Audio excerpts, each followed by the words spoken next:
I'm Rachel Unthank, and me and my sister Becky are folk singers from the northeast, and we're about to go on a journey around England to unearth the treasures of our national dance. Our quest will take us through the back gardens and narrow streets of the country to discover if there's anything out there. It's a journey that takes us through the varied regions of our country, through the curious world of people, towns and villages where the most surprising of dancing can still be found. But it's also a journey through time and personal memory. And along the way, we hope to find out how the need to dance is just beneath the surface of our everyday lives, if you know where to look.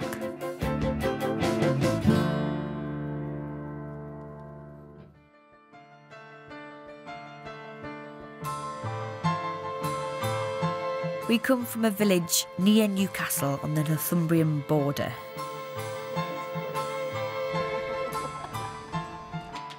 We grew up doing Northumberland and Durham style clog dancing. Our clogs, they're like leather shoes with a wooden sole, and they were just what people used to wear at work. So in this area, it was in the mines. It's come out of the industry of the area. It makes a good noise, and it was a way for working people to earn a little bit of extra money.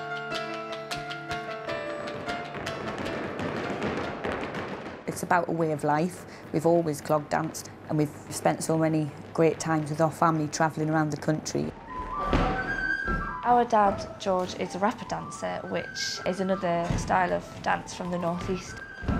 It's quite fast and flashy. They dance in a very tight-knit way with the people that they work down the mine with.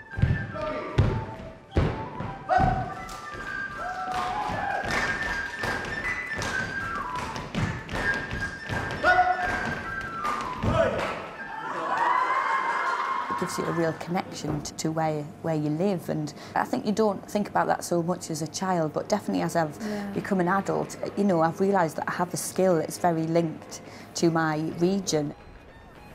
It's hard for English people to grasp that they've got their own tradition because they're so used to seeing Scottish or Irish traditions. It's a shame because, you know, there's a lot of dance and song and music.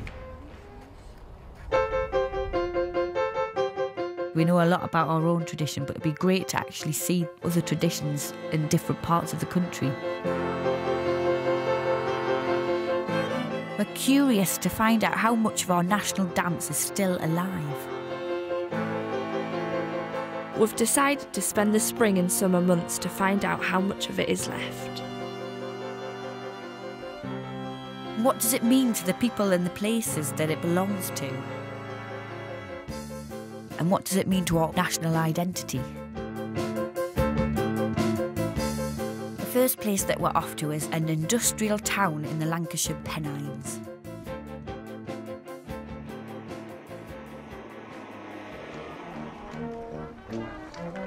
Bacup is a mill town which lies on the border between Lancashire and Yorkshire.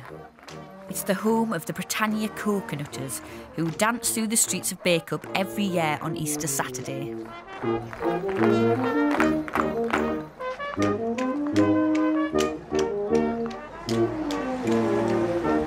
If you've never seen the Britannia coconutters before, you're probably in for quite a surprise because it's nothing that you could ever imagine.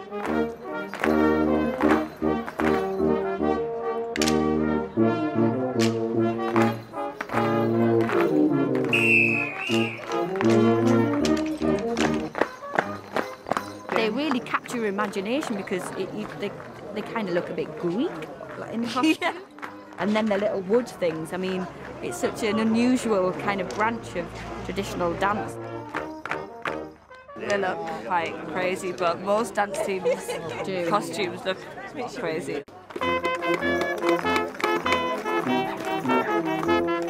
It would be really difficult to try and describe the coconutters.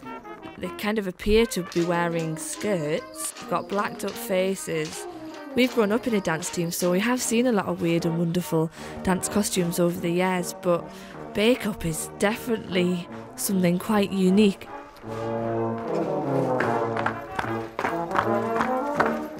This is supposedly an authentic Moorish pirate's outfit. History says that Moorish pirates, who are of African origin, came through France into the Cornish villages. The Cornish men imitated the Moorish pirates, made a folk dance of it, and they brought it to the Lancashire men when they taught them how to quarry stone as their tin mines started to run out. So tell us about these bits. Well, they're the nuts, they're what we call the acoustics, and as the dances progress, they beat out a rhythm, you see. It tells a story, you see. Right. There's the listening, isn't there? Oh, what's that was about? Oh, yeah. Well, you see, when you had a rock fall, the thing were to do, you banged on a water pipe. So you're telling a story, is there anybody there? Is there anybody there? You know. We black our faces up as a disguise as we dance and move the autumn and winter spirits away and dance springtime and fertility in. And it's all part and parcel of the tribute that we pay to springtime.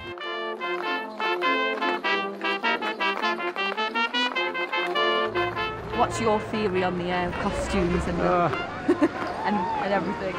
Well, you get a different story every year, really. I have absolutely no idea. Most of the people who watch them actually don't care. They spend the whole day on the go, travelling from one place to another. It's pretty difficult to keep up with, really.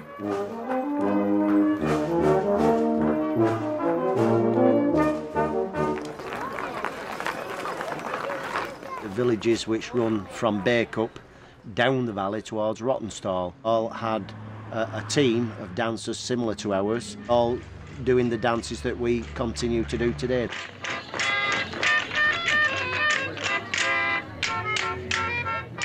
There's evidence of Bacup's once thriving industry all around us. Their mills and chimneys are still a striking part of the landscape. The coconutters were obviously working men, just like the dancers of the northeast. It's got to be said, quite rightly, that something like this, that these very hard-working men were doing in terrible conditions on these quarries, that they were having a bit of escapism. To them it was a special thing because it gave them a day out and then it took the pressure of the working life off them. All right, mate. Oh, you bring back memories. It's great fun. You forget what a good time just a bunch of blokes can have on their own. How are you doing on the beer front at the moment? Well, okay, yeah, I'm joining worst day. Yeah, we put down our demands on the landlords to half a pint of a pub. How many pubs do you get to? I don't know. Lost count, a fair few. Yeah. So somebody was telling me, right, that the colours on your hat depend. Are you a lady? Yes. So, yes, Ozzy. So you're both ladies because you've got blue on your hat. That's right. Yeah. And if you've got red on your hat, you're a gent. That's right. That's right.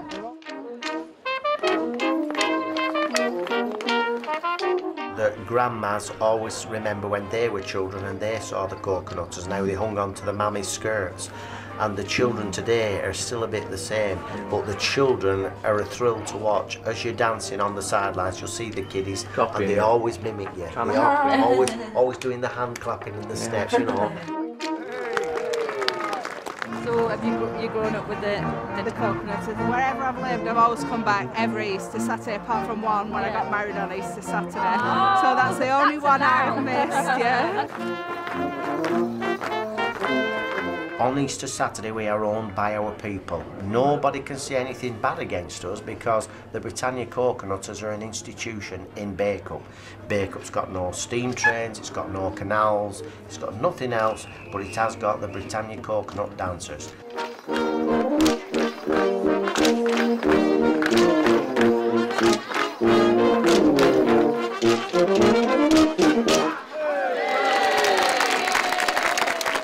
It's great for the community all to get together and celebrate Easter like Christmas or New Year and have a tradition that's theirs. That helps them mark the passing of the year in their own unique way.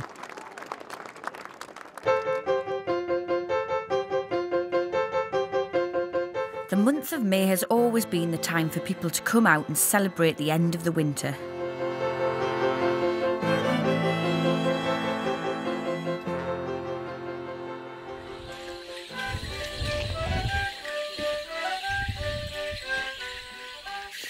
starts on the 1st of May at dawn, making sure the sun comes up. It usually comes somewhere. up just over there. Beginning of the sun.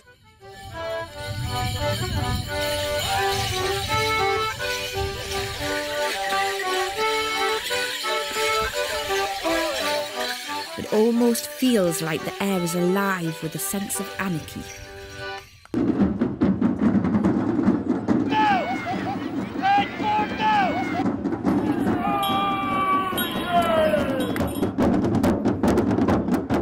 I'm Rachel, pleased to meet you. Nowhere more so than in the Cornish town of Padstow, where 2 teams of hobby horses tear through the streets every May Day.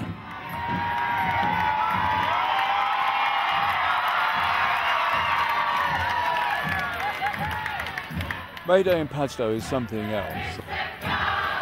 The 2 horses come out and the people come out, the drums, the accordions, the sound, the whole thing swells up. And it's almost like charging the pacemaker of the community. The clenched fist against modern day. It's, their community, their obios, their May Day.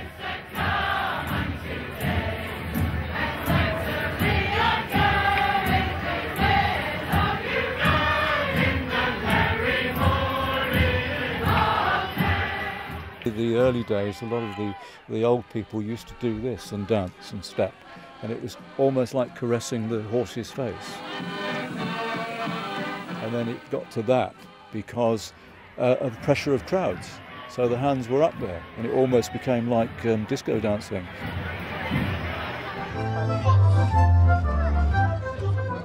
This sense of jubilant revelry contrasts with the rather twee image we have of village greens and maypoles. Most villages would have had a maypole on their village green, and people's dancing around a maypole was in a circle, holding hands.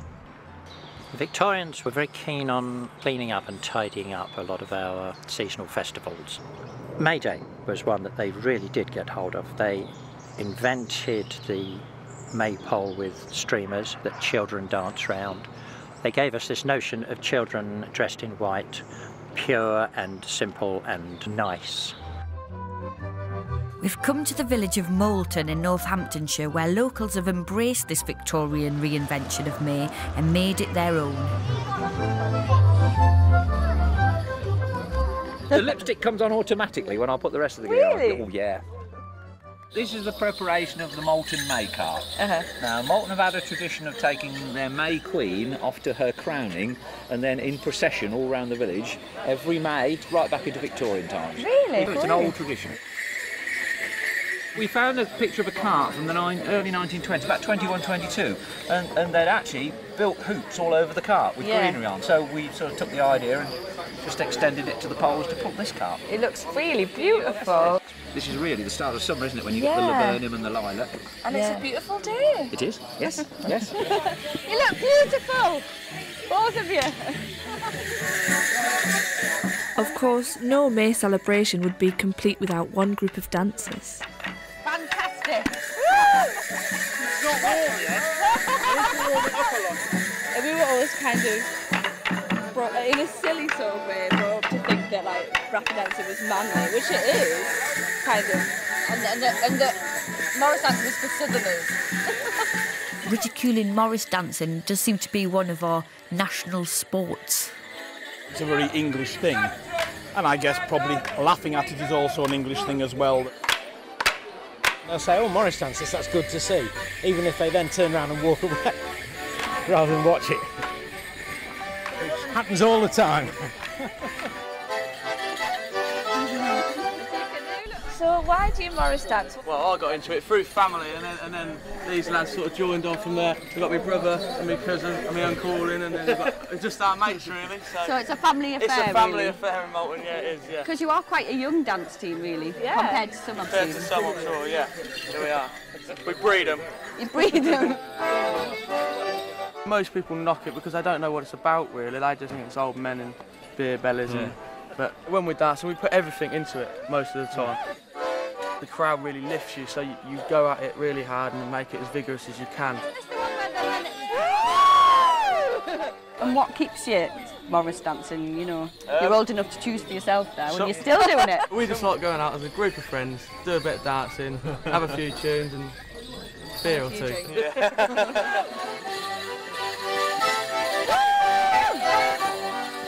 It's like it's almost like they're proving their manhood, you know. Look how high I can jump, it's brilliant.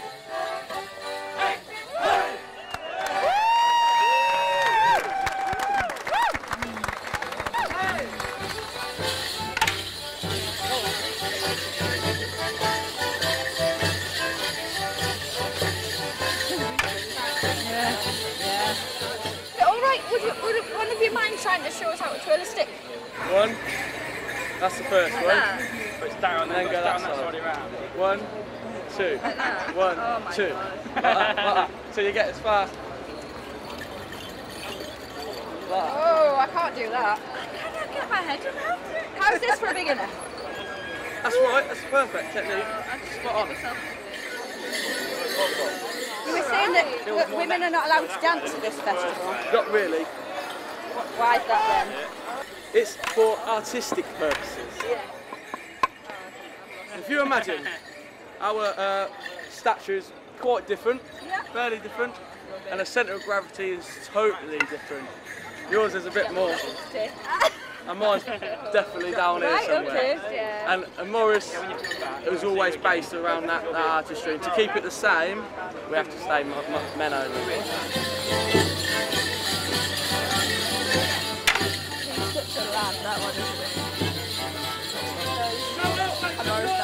There are different ideas about who can and can't do certain traditions. Men do clog dancing as well, so it wasn't really an issue for us.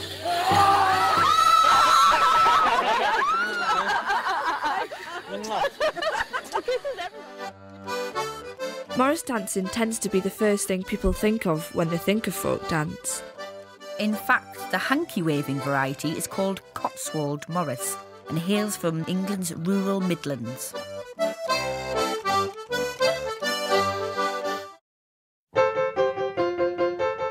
Only a handful of villages still have teams that have been around for generations. One of them is Bampton, where at the end of May, the Morris dancers head out to celebrate Whitsun.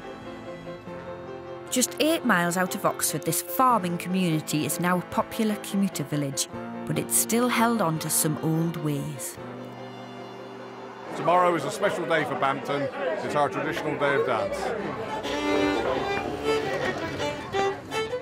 In just 100 years, this tiny Oxfordshire village has gone from just 1 team to 3. The traditional Bampton Morris, the Bampton Traditional Morris, and the Bampton Morris. This is our final practice, the Sunday before Whitsun. We practice on the Sunday dinner time, and then really have a few beers, and we're ready for tomorrow, the big day. Because it's a living tradition, we're all very nervous in Bampton, dancing in front of our own crowd. Wake up in the morning, you have your breakfast put in front of you, and you think to yourself, can I eat this? My granddad danced, my uncle Tony, he's a squire, my brother used to dance. You could probably make up a team of 6 just out of my family. We don't have anybody in our team that is either born in Bampton or lived here for some time. So it sort of makes it unique.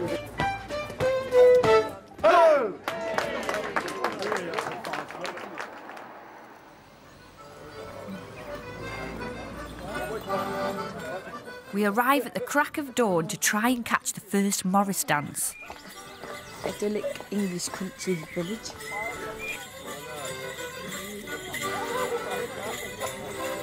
I'm sure you'd like a piece of my cake. Oh, I would love so. But before you have it, I must warn you that it's got magical powers. Right. And if you have a piece of cake, be sure to tell your husband when you get home. Apparently, you have to find the Morris dancers in the back gardens of Bampton's large houses. Cottage, is that it? Do you know? It might require some serious navigational skills.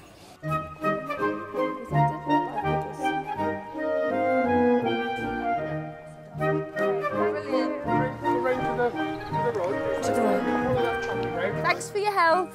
See you later. Oh, I can see them dancing. Looks great. They look like they've got a great garden. Wouldn't fit in our garden. They're not going to hear us. No one's going to hear them. They're all outside, aren't they?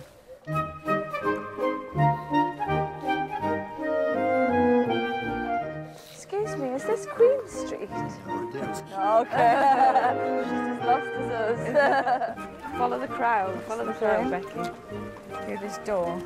It's quite exciting, isn't it? It's a good garden. Yeah. Not only do you get to see Morris teams, you get to see everybody's garden. It's amazing to think that these dancers have been coming through these gardens every year for so many years. Is this your garden?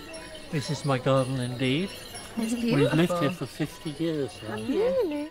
And do the Morris dancers come every year? Oh yeah, they come every year. It was... Can't do without them. You start off, you have black jeans, white shirt, black shoes, and then hankies. Yeah. Do you have to be dancing for a certain amount of years before you get bells? No, you just have to earn them, really. Really? Yeah. What does that mean? Just learning all the dances, or...? Just getting, like, your steps right. Really. Yeah. Yeah.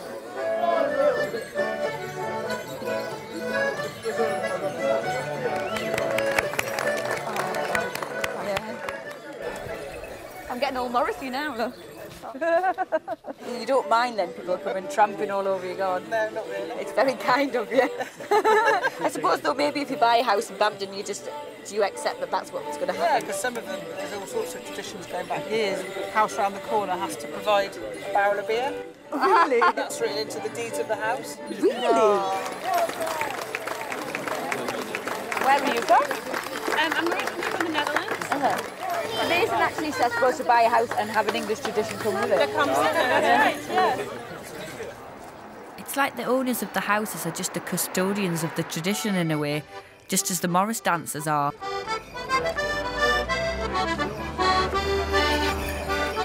People may come and go to the village, but the dancers will always be there, whoever's living in those houses.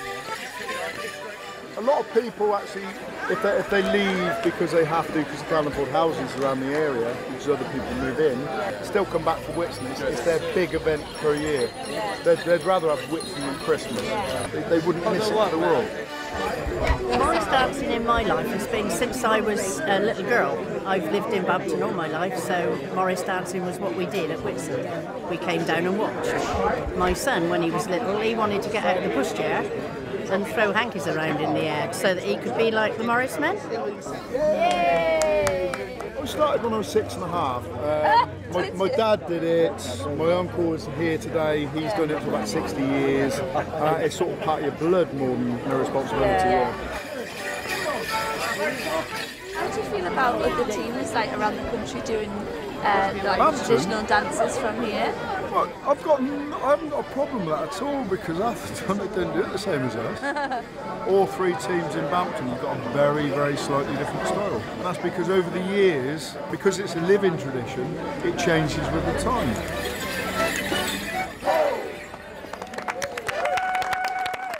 The dancers and the people who live in Bampton, they need each other really. It's that relationship that's so special about the tradition and why it's done every year. And I think one of the reasons that they keep going. But would Morris teams like Bampton have survived if it wasn't for the work of one man? Cecil Sharp was an Oxford-educated musician who started collecting folk songs and many types of dancing from around the country over 100 years ago. We've come to the house set up in his name in London to find out more about this curious world.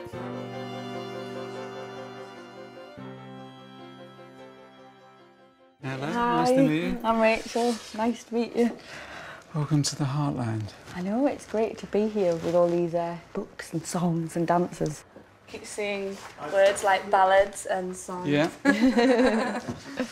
People saw that, you know, a lot of the music that was on the concert hall platform was coming over from other parts of Europe, from Germany, from Austria. And people were banging the tables and saying, well, what about the indigenous culture? What about English music? You have a Morris tradition that's kind of dying out in the 19th century. And certain individuals get interested in it. There's a revival of interest in Merry England. And they wanted to note it down and study it and preserve it.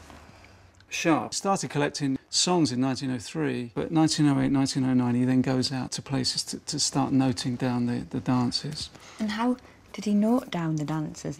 He had to devise a notation. I mean, it's quite impossible really to write down on a page what a dance looks like. Here you get all the descriptions and you get the names and the actual tunes. And you can see a kind of notation in evolution there. Yeah. From William Wells, now it's Jingy Wells, at Bampton, and that was on the 24th to the 26th of August, and that's going to be about 1907. Wow. Oh, 100 years, over 100 years ago. Yeah. Sharp was a 20th century interpreter of dance, and he changed some of the movements in there so that it was more adaptable to a 20th century audience. Just more understandable. Yeah, exactly. Yeah. Had he not done this, then, you know, who knows how the tradition would have, you know, would it have continued? For a lot of us, our first introduction to folk dancing is at school, doing country dancing. I remember being in comprehensive school and there being a line of boys at one end of the hall and a line of girls, and you had to go over and pick your partner, and it was quite excruciating. They thought that the idea of revival was going to be through education. Now, a lot of people would say, you know, what you do at school is the last thing you do when you leave. You don't do it. Yeah. There's something quite strange about a living kind of breathing tradition which continually changes and is very linked to a region, to something that then goes into a library and is written down and becomes something exact and in stone and gets replicated then throughout the country. And actually, it's great that Cecil Sharp's come along and written it down and preserved it so that people can use it as a reference. But really, that's just the shorthand for something which is actually physical and evolving. I wonder how old a dance tradition has to be before a community feels like it belongs to them. As we approach midsummer, we've journeyed to Penzance in Cornwall to see a relatively new festival known in the Cornish dialect as Golowen.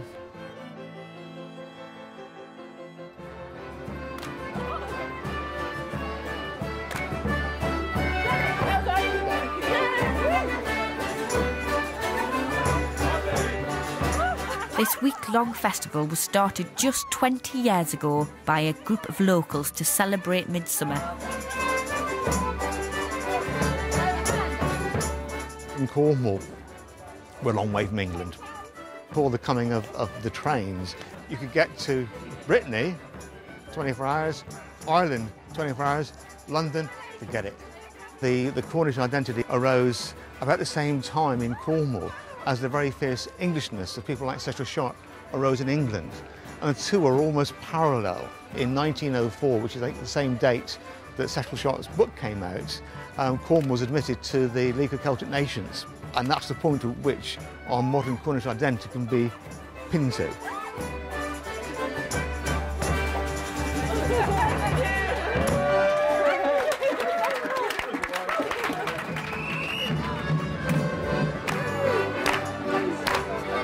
Golowen Festival is a new festival, but it's based on a much older one. It's based on the Fire Festival. It's the 23rd of June. It's just past midsummer, and the idea they're like bonfires tonight to try and encourage the sun to stay on a little bit longer, if it will, please. And it's celebrating the turning of the year.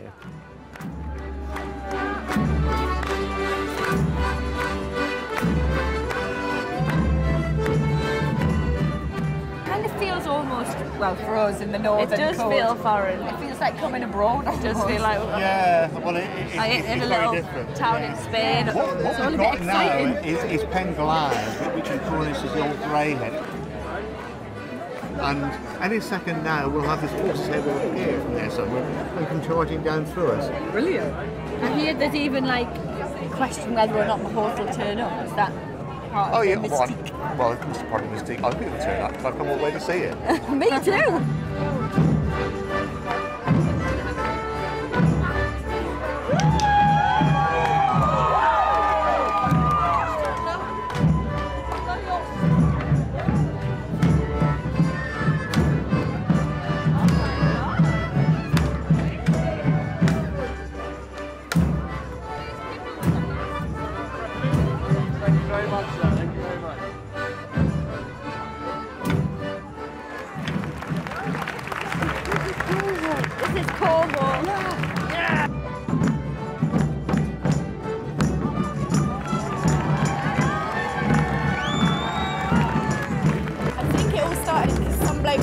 On Midsummer and he wanted to do something special, so we had a little party and it kind of grew a bit. Really? Yeah. So 20 years later, the whole town's like, woo!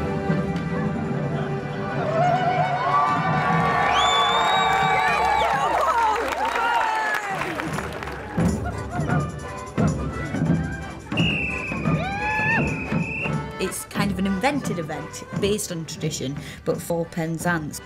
The kind of sense of anarchy and freedom in it was quite invigorating and captured your imagination. I think it's great to invent new traditions. I mean, they've got to start from somewhere. I think it's brilliant for a community to start one. Yeah, because in 100 years' time that will be an old tradition, you know, and even if it only lasts a short time, then it's given pleasure and enjoyment and a sense of community to that community at that time.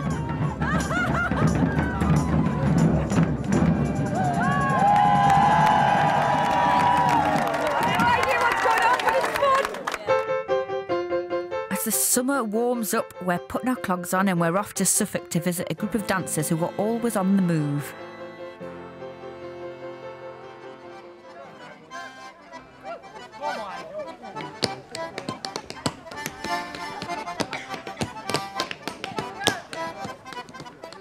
Step dancing can be found throughout the country, but in the east of England it's especially popular among gypsy travellers. We're all proper Romany gypsy people, all of us. And nearly all my brothers and sisters could dance. I mean, I can remember him dancing when he was much more than 8.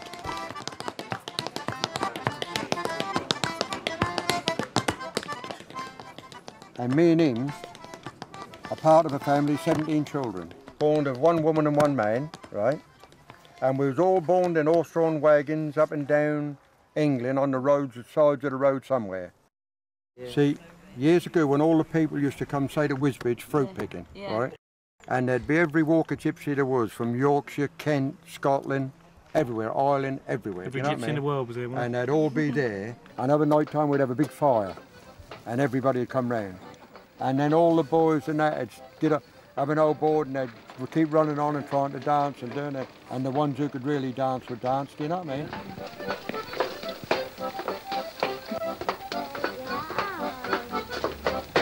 You know, years ago when you were little boys, like he said, Dad and them used to come back in the pub, put the lights and that on, chuck a board outside, a fire outside, and they'd make you dance. Little old boys, you know.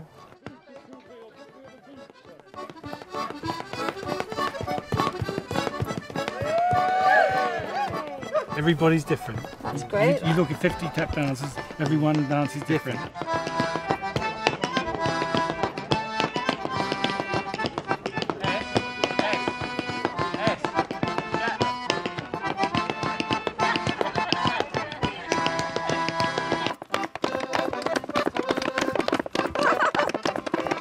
Don't look at your feet, just think about it, just think about it. We're trying to do this when we shuffle, whereas this is more in the more like this. Yeah, bringing your 2 knees more. You immediately think, oh, this is going to be, you know, we might be able to get the hang of this, but actually, the way they dance is it's so different to what we do.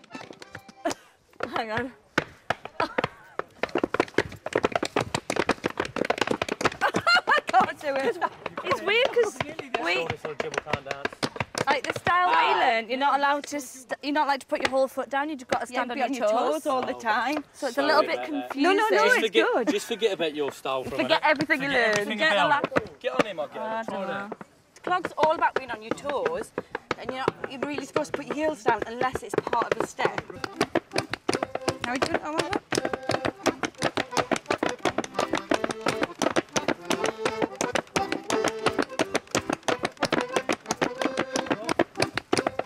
Everybody was really encouraged to get up and have a go, and it doesn't have such a strong sense of structure as the dancing that we've grown up with, and so you can kind of invent your own style, and that there's a great freedom to that. It's a travelling dance, not influenced by the industry of that certain town or their surroundings. You just have a dance whenever you like.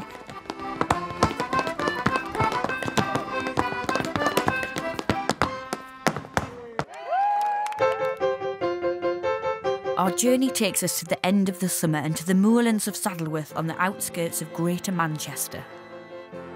The tradition we are going to see was once a common sight in the area. It died out but was brought back to life in the 1970s by a group of local Morris men.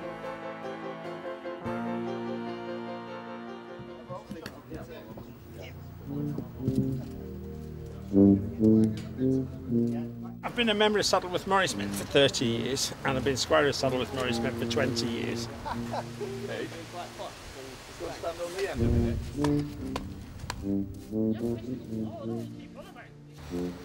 It's like a little lad in the run-up to Christmas, really. We start the first weekend in August cutting rushes. On the last Friday, brought the rush cart out, and then we start building on the Saturday morning. When the church had a dirt floor before they had stone floors, they'd use the rushes as insulation. And every village or hamlet round about will build a rush cart, take them up to the parish church, and spread the rushes on the floor in autumn, and then over the winter the rushes would compose and warm the church up.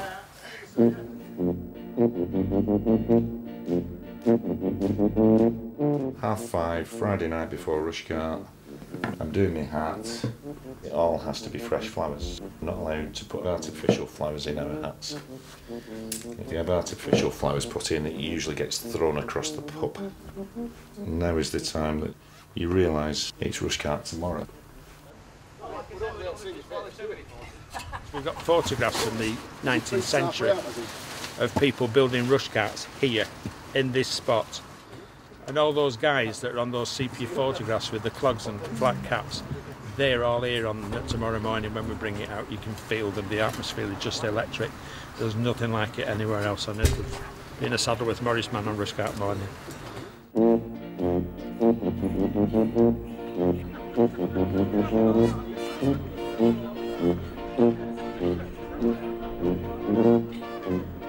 And we put a guy on top who sits there all day drinking beer from a copper kettle, and it's a position of honour from the ranks of Saddleworth Morris men. Every jockey each year does their own banner, and obviously nobody finds out what they've done until the day that it comes out, so that's this year's rush cart 2010 is Florence Nightingale. The townspeople used to do the rush carts. The Morris men do it because in the 21st century there are only a finite gang of idiots in any given area, and we're it round here. Go, let's go.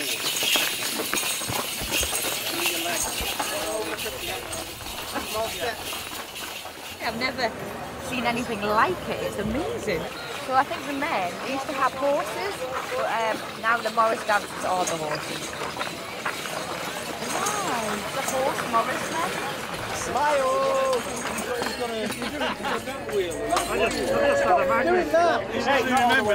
Oh no, I'll do my best to angle.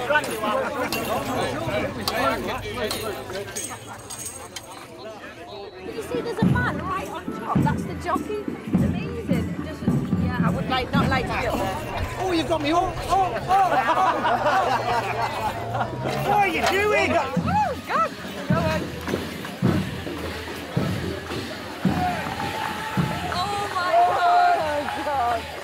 And so begins a day-long procession around all the local villages before it eventually reaches the church.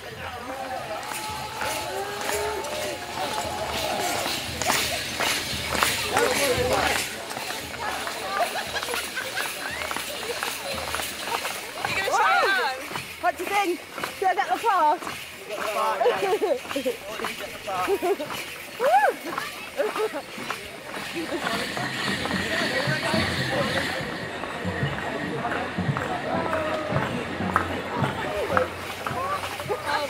don't like that. Oh my god! Oh my god! Oh my god, it's got off the tree!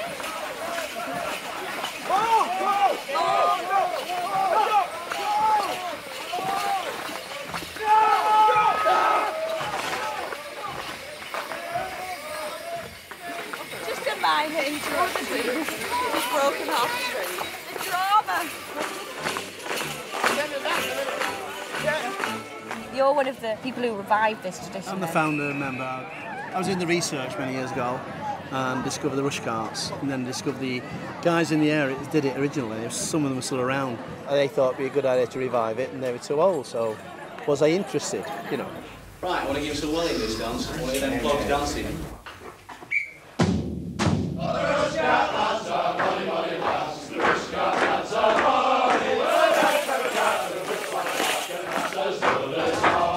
So they're quite active in like encouraging. Oh yeah, definitely, yeah, Oh, yeah. that's nice. Oh yeah, still cost me lots of money in drink. Yeah. Flying stuff out. Entrusted you to carry on the tradition. I was handed on the baton. That's in '74 when we revived the first one. When the rush carts were being revived about 30 years ago, there was other important changes being made through the country. What boundary matters more than between Yorkshire and Lancashire? But that goes, and a new county called Greater Manchester takes in what were once Yorkshire villages like Delph and Upper Mill. Do you have this like double rose for Lancashire and Yorkshire? Yeah, it's a Saddleworth rose. Yeah. The white rose in the middle. Yeah. They are in West Riding. Yorkshire at heart. Well, it's on my mum's birth certificate. She was born in Court Street, Upper Mill, West Riding of Yorkshire. And my mum, had she still been with us, would have said, and it's no moved. Because Saddleworth is in a kind of debatable land, No, isn't it's not it? debatable. Well, supposedly. Legally, it's no part debate of... about it. Yeah. It's in Yorkshire.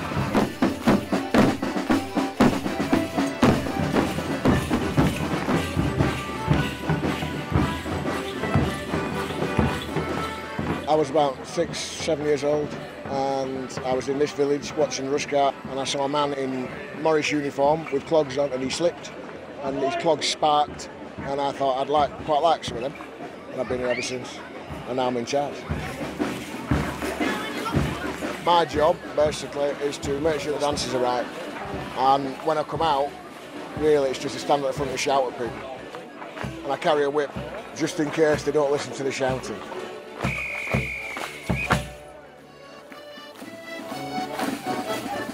Each village has its own dance. Some of those are based on traditional dances from those villages. Some of them didn't have a dance, so we put our name to it and made a dance up for them.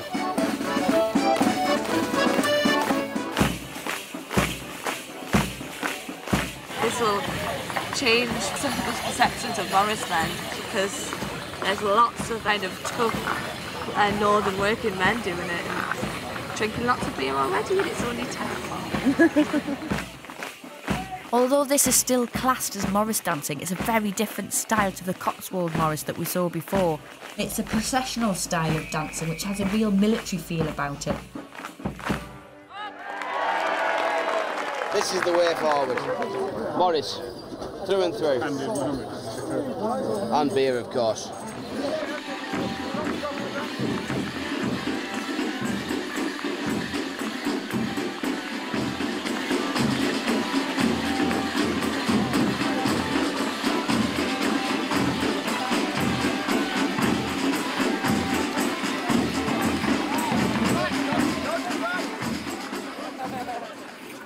Going to back the cart up to the church door, I think. Here it comes. There's a real sense of kind of, like, it's full of light-heartedness, but there's also a sense of, like, seriousness about the fact that it is really heavy and it's kind of lethal, and that, so they've got to get it right. And it's like military precision when we're walking up the hill and lift it up, keep it tight, put it around the corner.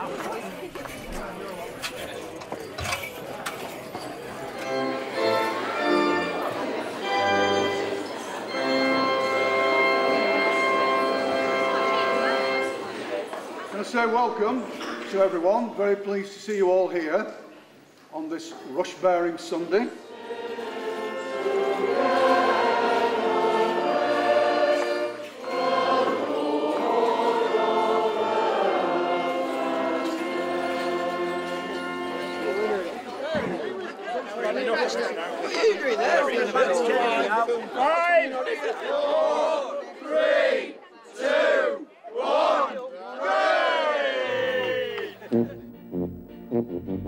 It is quite interesting that it was an old tradition perpetrated by men, and a group of men have decided to revive it, almost like there's a need for a social function to bring them together and to achieve something together.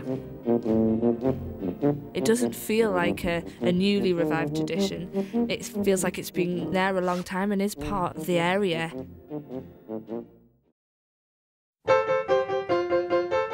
As we move forwards to autumn, we're going to a small village in Staffordshire for the last dance of the summer.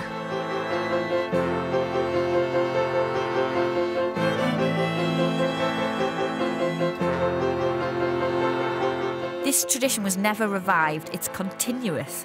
It goes back hundreds of years through generations of local families, and it's the oldest dance that England has. Why are we here this morning at the back of a butcher's? I'm coming to pick my pig's bladder up ready for the day. You don't see many around these days. They're hard to come by. They're hard to come by, yeah. So do you have how do you get yours? Let's just say I get it. It's not like I'm a vegetarian or anything. Oh, that really is a pig's bladder.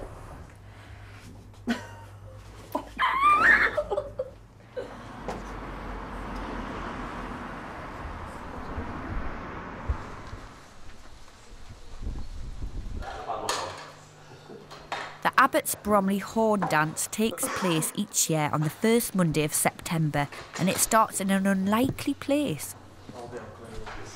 How does it sit against being in the church? For me it sits all right. I mean, it's pagan with a small p, isn't Yeah. it? It's not exactly, you know, it's not, it's friendly pagan.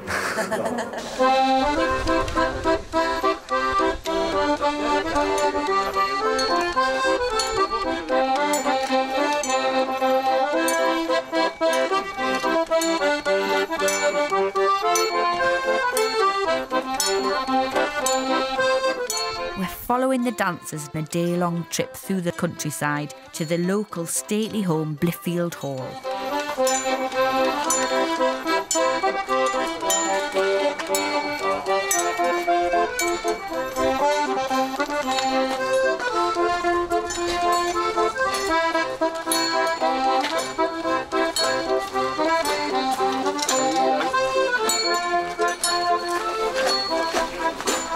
I live in Abbots Bromley. I've been here for about 25 years and watch the horn dance nearly every year. They're reindeer horns, so we think they came from Viking stock brought down the River Trent. One of the fragments of a horn was taken some years ago and carbon dated to about 1050. That's so old, isn't it? That's about all that's really known. No one knows whether it's a fertility rite or anything else. It's just theory.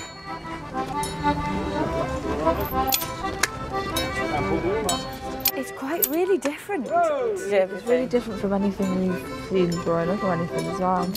It's really kind of magical and graceful, and the horns are absolutely beautiful.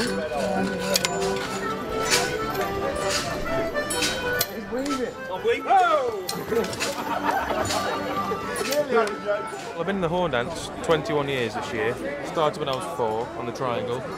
And then I've been doing the hobby horse for about 4 or 5 years now. The hobby horse, he's in charge of rounding all the deer up and keeping them in order. Supposedly Maid Marian kills him, but that's the story. Oh, really? Supposedly. And the little lad that has the arrow, so is he firing? He's firing at you? He's firing at me, that's right, yeah. So he's trying to kill you as well? That's it, everyone wants a bit of me, so.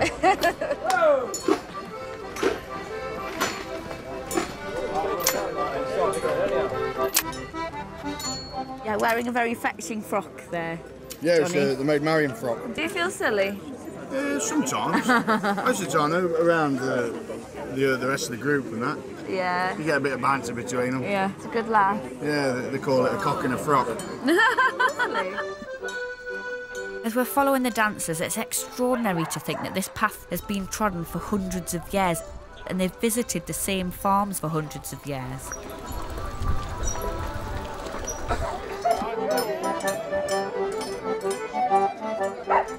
I was told when I came to this farm about 40 years ago that it was my duty to continue the tradition by the previous farmer. Really? Yes, his family were here for about 100 years. Is it to do with superstition? Not that I knew of. He never said it was superstition. He said it was fertility to help the crops and things like that. So I thought, I'd better stick with this one. You'd all look at it. Yeah, Did it work absolutely. for him then? So it must have worked for him, and I think it's worked for us as well.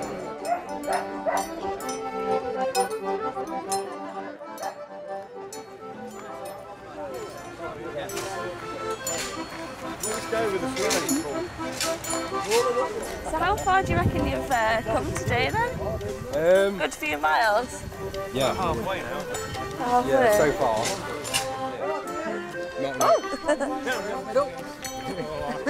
Nearly.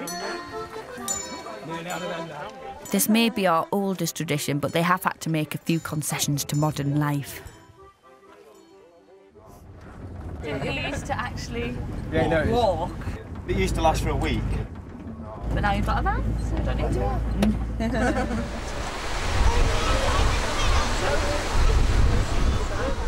Finally, we're arriving at Bliffield Hall, where the Baggett family has greeted the dancers for many years.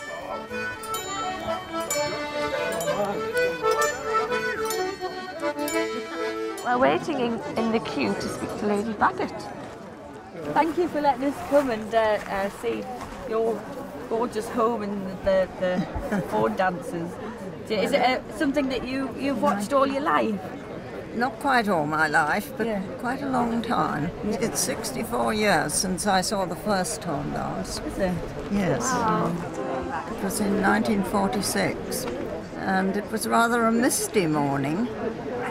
And the first thing we heard was the little triangle beating, and then we saw the tips of the horns coming up out of the mist from the mill down in the valley, and there was nobody else here at all.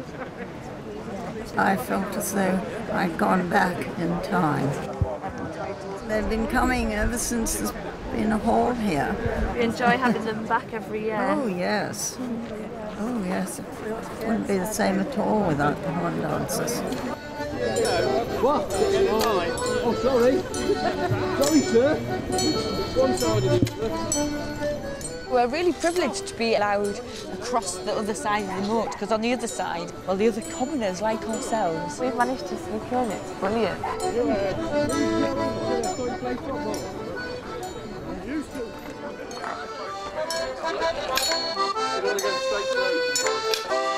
Is it part of your family that you... My dad's been doing it for about 42, 43 years, and then he asked me to come along and join him, and then this year Ollie's big enough to sort of come out and do it. So there's three generations? Yes, there's 3 generations of our family, 3 generations of the Fowles, there's 2 generations of the Baileys. We've met up with some of the members of the Fowle family. Their father, Doug Fowle, was a key member of the horn dancers. Your family is linked very much with this tradition, is It that is, right? yes, yeah. And, but your dad only had daughters? Yeah, 6 of us.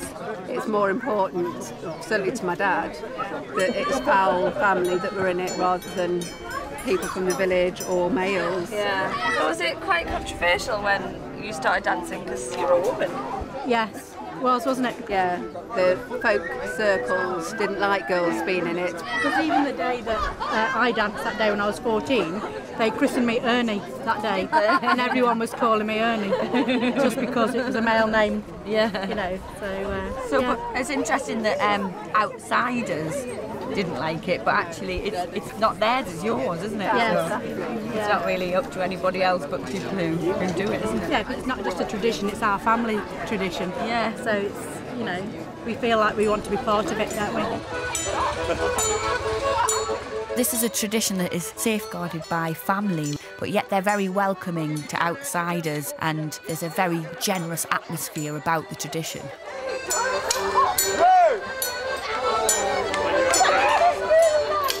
So have you seen the Abbots Bromley horn dance every year? Every year, we celebrate every year. What do you think of it? Well, I thought it's a bit strange, you know, but it's a good day out for the villagers as well. I'll give you that one. The youngest. Oh, yeah. Oh, what do I do? Right, just rest it on your, rest it like that, and then put one hand on there. Not being rude, but hold the shaft. I've got it. Rachel, they are 1,000 years old. Let's not have a fight with them.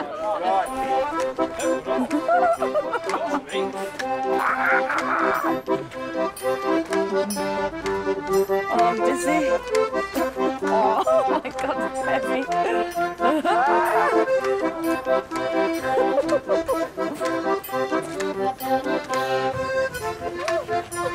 See, all these hours of studying the footsteps. I know, it doesn't matter when you've got a great big thing on. As long as you go forward and backwards.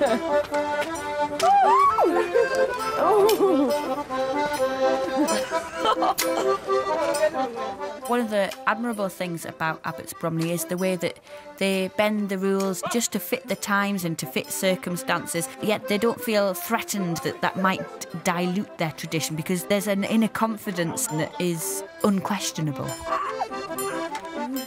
It's really good, hasn't it, Bex? It's really exciting. I can't believe I have corn danced. Our dad would be very proud. He would, wouldn't he?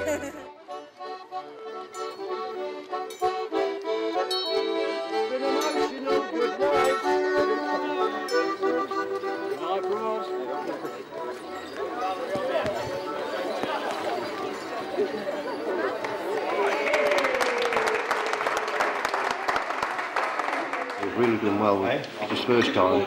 He's only just 5 and we didn't expect him to last this time, but he said he wanted to come back to church and here he is.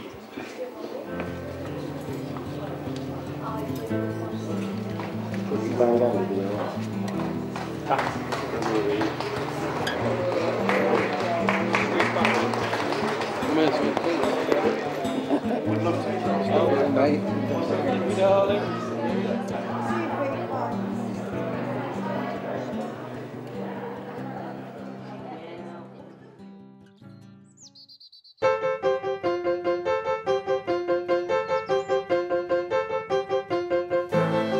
Going on this journey has made us realise how fortunate we are to have learned a tradition, to have that skill and to be able to share it with other people as well.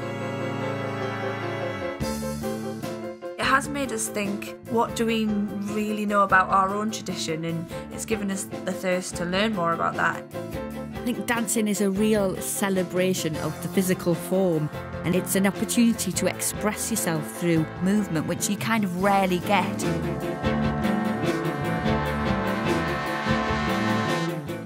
Although the English have a reputation for reserve, you can see how, like anybody else, we all have this impulse to dance and to hear music and to celebrate together.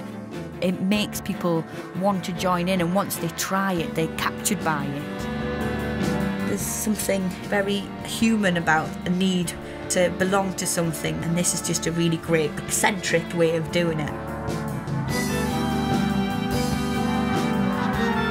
Really, it's just the tip of the iceberg. There's so much out there, and you never know what's round the corner from you, across the river or over the hill. It's all around us, you've just got to seek it out.